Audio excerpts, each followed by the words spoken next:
Hi everyone, this is Arcadius and welcome back to Naval Creed. Today we'll be going over the newest free XP ship, that is the American cruiser Vallejo, or as I've renamed her Charleston, since I already have a Vallejo in my game. Before that it was update day, and there are some developmental diary entries on Facebook that we will be going over. So let's take a look at those first. Alright, so this is the most recent update for this week. We now have a sister ship of Duke of Edinburgh. I've renamed her Achilles. We can take a look at her once we get back to the game. Toulouse is now added to the arena pool.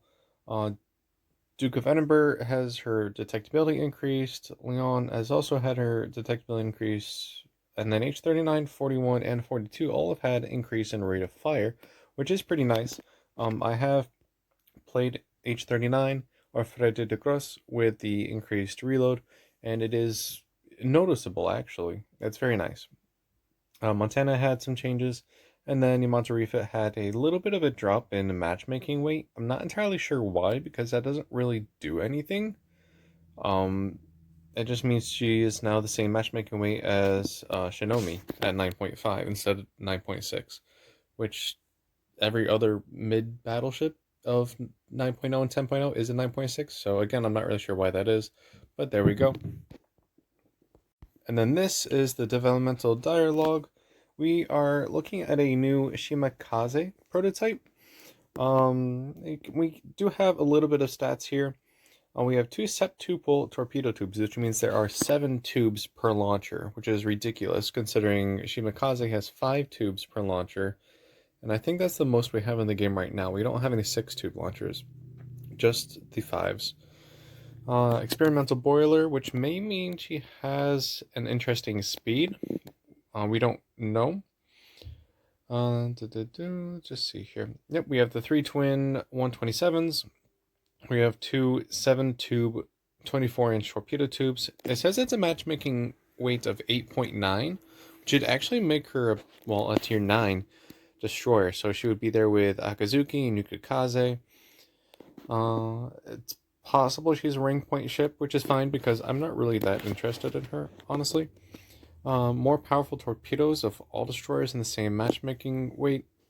Now, it does say it has weak guns and no quick load torpedo consumable. So, no quick loading torpedo consumable means you can't, launch another torpedo, press your reload booster, and then launch more. So, you only have a maximum of 14 torpedoes you can put out at a time. Now, Yukikaze only has 2 quadruple launchers, but if she uses her reload booster consumable, she can actually put out 16 torpedoes. So technically, it's 2 more torpedoes than this Shimakaze prototype. So I'm assuming that these torpedoes may or may not be as strong as Shimakaze torpedoes. I'm assuming a little bit less damage, honestly, because Shima torpedoes are amazingly strong. Even against Shimakaze herself, that's 14 torpedoes versus 15. So even Shima gets 1 more torpedo. But weak guns, not necessarily an issue. I actually like Shima guns. They're actually pretty good. And then slow torpedo tube turning rate, that's not really that much of an issue. You can kind of boost that a little bit through skills and modules, so I'm not too worried. We do have some pictures, however. So this is what the ship is supposedly going to look like. It's pretty much just a Shima, except with, 7-tube torpedo mounts. That's literally it. We have the same kind of gun setup, same kind of superstructure, nothing spectacular about that. And this is what the torpedo tube launcher. So it's an interesting design, if I say so myself.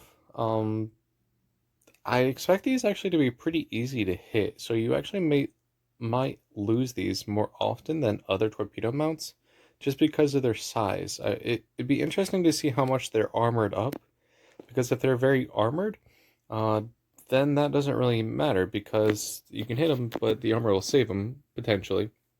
But usually they're not that armored, so yeah, you might lose them. And then once you lose 1 torpedo mount, that's 7 torpedoes that you can't use. So I mean, like I said, I'm not too interested in this destroyer. I like Shimakaze just the way she is. Um, I don't really think we need a prototype, but I'm interested to see what they do with her. Alright, so let's head back to the game and show you the sister ship of Duke of Edinburgh. Alright, so we're back in the game. Let's take a look at the British Heavy Cruiser. Like I said, I have tentatively named it Achilles. However, I'm not 100% sure on that name yet. But it doesn't look that bad, actually. I actually do enjoy it. It's got a nice mix of whites, blues, and blacks. And even on the turrets, it has it as well. So pretty nice looking camo. That is the newest one you can get for the coupons right now. And might as well go ahead and get it if you don't already have it, because I'm pretty sure it does help with detectability, honestly. What is my detectability now? 12.4. So yeah, it does help a little bit, because I think they increased it to like, what, 14.9? Actually, we can take a look at that. Service detectability, 13.8. No, so it's not that much difference, but still, every little bit helps. Alright, so going back to Charleston, and that's how I will be calling her for the rest of the game. Like I said, she is a free XP ship. She's 1.2 million free XP. Not necessarily cheap, by any means. That's pretty much up there with Yamato Refit and Missouri, if I remember correctly. It's been a long time since I've gotten those ships, though. But yeah, the ship is not terrible on paper, but in the actual game, I find she's actually quite lacking, and I don't really enjoy her all that much. But let's go over what we have first. I'm going to be comparing her to Drake, the Tier 9 British Heavy Cruiser, which is actually called Oxford in the game. Mainly because she's the only other ship in the game that has a broadside of 12 8-inch guns and 4 triple turrets. They're both relatively new, so stats are still subject to change, but it's a good comparison nonetheless. So let's take a look to see what we have. 47,500 health, 12% torpedo damage resistance. What does Worcester have as torpedo damage resistance? As you can see, these ships are pretty much identical. 12%. And durability is 300 more. Okay. So anyways, we're pretty much going to be an exact copy of Worcester, besides the main guns. Armor is maximum of 165 on the turret faces, which is, what is that? It's about just under 7 inches, which is actually pretty okay. Belt armor of 5 inches, just enough to arm enough, well, armor-piercing shells. If you're shot at, just like Worcester, you're just going to explode no matter what. So try not and give broadside as much as you can. We have 4 main guns arranged in 4 triple turrets. As you can probably see here, we have 2 here, 2 there. These are the Mark 15 8-inch guns, American guns. So they are not the auto-loading Mark 16s. So these are Baltimore guns. They're not all that bad, however. 5.5 rounds a minute. You can see here all the stats here. HE velocity is pretty good as well. With Worcester, we do have kind of slow velocity, but we have a rate of fire, so we just had a death rainbow the entire time. This ship cannot necessarily do that. She fires and then has to wait a little bit, obviously, for her reload because of the larger caliber. But they can do quite a bit of damage, and the velocity is a little bit better, in my opinion. We can actually double check that as well. So we had about 823 and 7 something. Yeah, so it's a little bit better than Worcester. I don't really know about armor piercing, so that was 762. And okay, so armor piercing is actually the same, and we're only about 12 meters per second faster than Worcester. So it's actually pretty much the same. That's actually pretty nice. So if you know how to play Worcester, you know how to play Charleston already. Alright. Guns aren't bad. I did find them to be pretty inaccurate. That's why I have decided to go with the cruiser aiming system module, because that gives me 15% more accuracy. And honestly, I do find it helps a lot.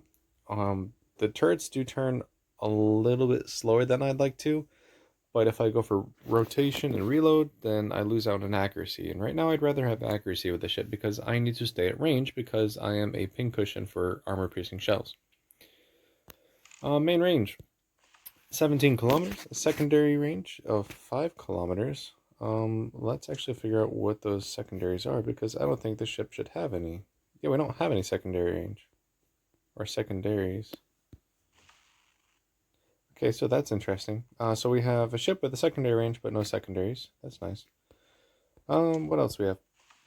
AA. Now, the AA on the ship is actually identical to Worcester, except for long range damage and, well, range itself, because the long range is actually entitled on the triple, or not the triple, the twin 6-inch auto loading guns on Worcester. Those are her long range AA because they're dual purpose. The 8-inch guns are not dual purpose, and therefore we lose the entire long range AA damage sector. But middle and inner is actually pretty, well, actually exactly the same in terms of damages. So your AA is not terrible. I am working on the AA captain skill, I'm pretty sure. That's why it's a little bit different. Oh, actually, I already have it. So yeah, those ranges aren't what you normally get, but you can work towards those. I actually find her AA to be a little bit lacking. Not gonna lie, we really needed those twin auto-loading 6-inch to be effective on the booster hull, and that gave her a lot of damage. But here we just don't see that, unfortunately. So even going as a full AA ship may not be your best bet, but it's definitely an option. It still has strong AA, don't get me wrong. 33 knots, not terrible, not that bad. Like I said, your main issue is your armor. You just honestly have light cruiser armor, and you're a big target. You're one of the largest cruisers in the American line. So yeah, you're a pretty easy target. When I was going to compare her to Drake, Drake has the same number of guns. I feel like they are a little bit better, in my opinion. Let's just go take a look at Drake. Shell velocity is a little bit slower on HE shells, but faster on the armor piercing shells. We have a lower rate of fire though, 4.8 rounds a minute. What's mine? Mine's actually 5.61 rounds a minute. Health-wise, we have more health, better torpedo resistance. Armor-wise, better armor in both categories. On the turret faces, belt armor is actually exactly the same of 6-inch. No, it's more, because this is 6 inches. Charleston only has 5 inches, so this automatically makes her better. 16.9 kilometers, so we're only 100 meters short of Charleston's range. 5 kilometers for secondaries. We actually do have secondaries on this ship in the term of the Jotland turrets. We get torpedoes, which is something Charleston doesn't get. Speed of 33 knots, which is the same. We get a fighter, which is something that Charleston doesn't get. The only difference that Charleston, well, actually, even Charleston gets a smoke screen too, so that helps with concealment. Her AA is not as strong as Charleston's, but she does get long range AA out to 5 kilometers, which is still mid range for Charleston, honestly. And then middle range is pretty much inner range for Charleston. So honestly, yeah, she does have better AA, but the added fact of, well, secondaries, if you want them, along with torpedoes and a smoke screen, better armor, I just find Drake is a lot better, and she's a tech tree ship, so you don't actually have to use your free XP on her. That being said, it's not all terrible. Like I said, Charleston is just not really my playstyle. You have a DCP, you have a heal, and you have a def AA, so you don't even have any special consumables like radar or anything. You just have triple 8-inch guns. So let's toss her into a game and show you what she can do. Alright, here ourselves a game. Quite a few battleships actually. 2 cruisers and 1 destroyer, no carrier. But we have 2 Frede de Gross, 2 Lion, and 2 Alzas. Nice little switch there. I'm going to switch to high explosive and see what I can do against fires. Looks like we already have quite a few ships going this way, so I might want to go this way, actually. You can try and use islands to your advantage as well. You are, like I said, a pretty big cruiser. It won't take much to hit you, and it takes even less to damage you. So you just try and want to be out of sight the entire time. As you can see, my turrets are just kind of slow. Well, especially on the Worcester hull. I've played Worcester so many times that I want to have the turrets immediately be on target. So having a Worcester hull and not having the guns immediately on target means that she kind of feels kind of slow. But if you are able to get your turrets to one side, you should have no issue. Alright, so what are our turret angles? They like that. Well, that's actually pretty okay angle. I would expect you to bounce quite a few shells. Most likely not all of them. If it was something like this, then you would be able to. The better your angle, the more shells you're able to bounce. The flatter your angle, the more shells you're not going to be able to. That's just a rule of thumb. This one is not terrible, but I don't know how much your 5 inches of belt armor will hold up, unfortunately. Alright, so we have one of the lions over there. No carrier, but that's okay. So there's the other Charleston. Take a shot at her. We're going to slow down a bit here. I do have health buffs and speed buffs applied, so do keep that in mind. And let's start shooting.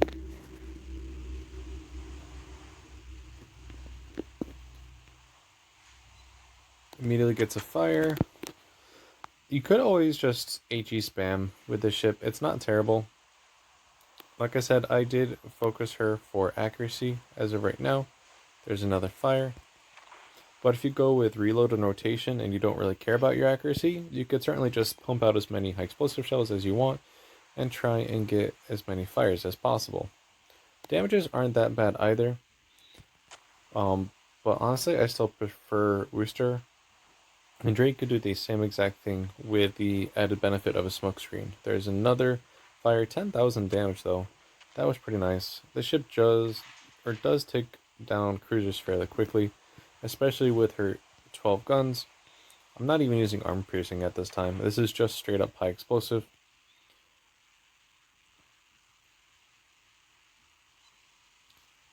And we should be able to finish off this Charleston here. What is... Well, all this is actually pretty broadside, so we're going to switch to armor piercing as we get another fire. And see what we can do against a broadsiding Alzus at about 11.5 kilometers.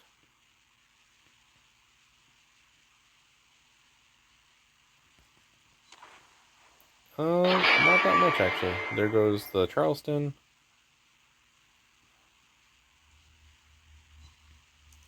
That was about 9k. Alright, not terrible.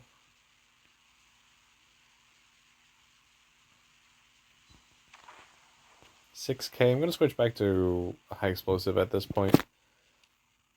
Because now we have a fresh Alzus. Okay, that was another 7.5. Oh, well, this Alzus is actually kind of out of range here. But we're still going to try.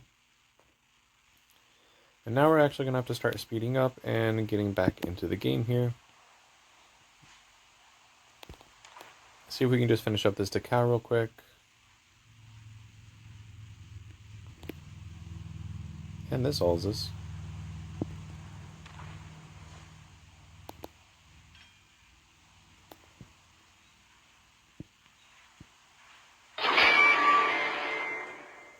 Alright, so now let's see what our next target's going to be. We could try and light a couple of fires on this Frede de Gros over here, but I'm not too worried about her. There goes the decal. Alright, so there's another one of the lions here. Let's just see what we can do with setting fires. There's one. Maybe we can get two. Actually, you know what? We're going to turn ourselves here. Ooh, we got 3 fires in that lion. That's nice. Alright, slowly making our way around. Alright, let's see if we can start burning this Freddy as well, because Freddy, and German battleships in particular, love tearing apart this cruiser hull. There's a lot of superstructure and a lot of squishy parts on this ship that can just eat up shells for days. Alright, so we got one fire on Frede de Gros. Let's see if we can light another one and try not to be the center of attention. There's another fire. Awesome. What about all of this here? I'm going to angle away. Make sure I'm not angling towards an island. We are almost in secondary range of this Alzus. However, it's 7.5. Nope, 7.2. And it looks like we actually just became... Nope, it's going to shoot the lion. Alright, so we're safe. As long as there is a bot in front of you, or also that can be seen, you will most likely be safe. So we're going to take this and try and light as many fires as we can. I'm trying to aim for the front superstructure because it doesn't have a fire there yet. There we go. Line put out her fires, so let's give her some more. Aim for the back superstructure. There's a fire. Aim for the front superstructure. No fire, but that's exactly where we need to shoot. There we go. Now we got a fire. Same thing on Freddy.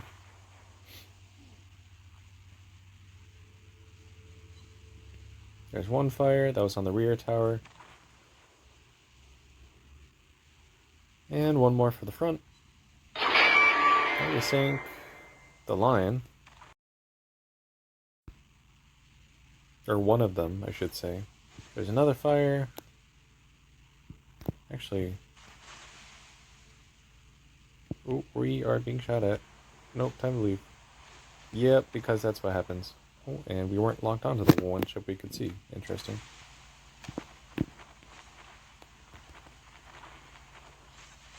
Yeah, so I got shot at once by a battleship and lost half my health. That is pretty much going to be what it feels like to play this ship. But that's also what it feels like to play Worcester as well. So, I'm actually surprised I didn't just explode on contact. And there's another fire. Alright, let's see if we can mop up some of these battleships. I don't think I can... Yeah, I can't even see these ones now.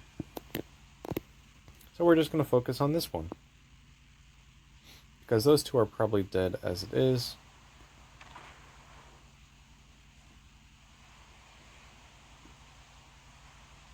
Alright, there's another fire. 6,000 damage. I guess we can switch back to armor piercing for a second, just to show you what it can do against targets like this. But honestly, I'm destroying secondaries left and right, getting fires. Let's see what armor piercing can do, though. 10,000 damage. It's actually not terrible. Might as well pop a Def AA because there's no actual carrier to worry about. That ship should be gone, but let's just send a salvo just in case. And you know what? We're going to have some fun. We're going to load the armor piercing and just rush up to these German battleships.